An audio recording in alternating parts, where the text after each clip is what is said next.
Cyber क्राईमला आळा घालण्यासाठी नवं सेंटर उघडलं. नागरिकांना सतर्क करणं अतिशय गरजेचं आहे असं देवेंद्र फडणवीसांनी म्हटलेलं आहे. मोठी आमिषे दाखवत पैसा लुटला जातो, जनजागर गरजेचा आहे. इतर गुन्ह्यांपेक्षा सायबर गुन्हे वेगानं वाढत आहेत. सायबर गुन्हे आता एक आव्हान बनल्याचं देवेंद्र फडणवीसांनी म्हटलेलं आहे.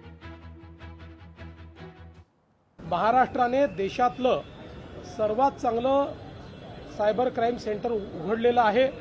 ते अतिशय चांगल्या प्रकारे फंक्शनल आहे.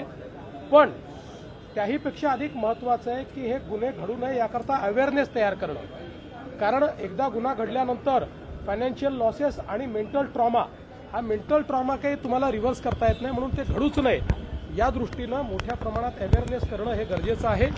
आणि म्हणून केंद्र सरकारच्या वतीनं अशा प्रकारचा हा अवेअरनेस मंथ सुरू झालेला आहे, जो आपण आज महाराष्ट्रात सुरू केला आहे. आणि पुढच्या टप्प्यामध्ये विशेषतः आमचे जे विद्यार्थी आहेत, स्टुडंट्स आहेत, त्यांच्यामध्येही मोठा अवेअरनेस कॅम्पेन आम्हाला चालवायचा आहे.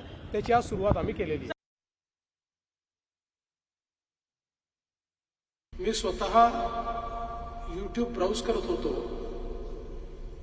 आणि माझं एक भाषण दिसलं, त्याला काहीतरी सबटायटल होतं, म्हणून मी ते उघडलं.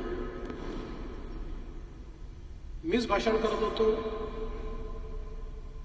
आवाजही माझाच होता, पण भाषण वेगळंच होतं. मी सांगत होतो की परवाच कुठल्या तरी डॉक्टर शेट्टीचं एक औषध मी वापरलं आणि हे अतिशय चांगलं औषध होतं आणि आपण देखील हे औषध वापरा. त्यामुळे एआयचा उपयोग करून, इथे डीप फेकही नाही, it is very simple. I am talking.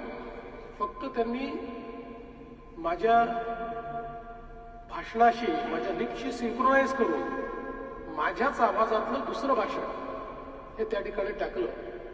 AI आल्यानंतर ज्या प्रकारच्या आता वेगवेगळ्या गुन्ह्यांच्या संभावना तयार झालेल्या आहेत, त्या अतिशय अनंत अशा प्रकारच्या आहेत. आणि म्हणूनच याच्यावर उपाय काही असेल तर तो अवेअरनेस असेल.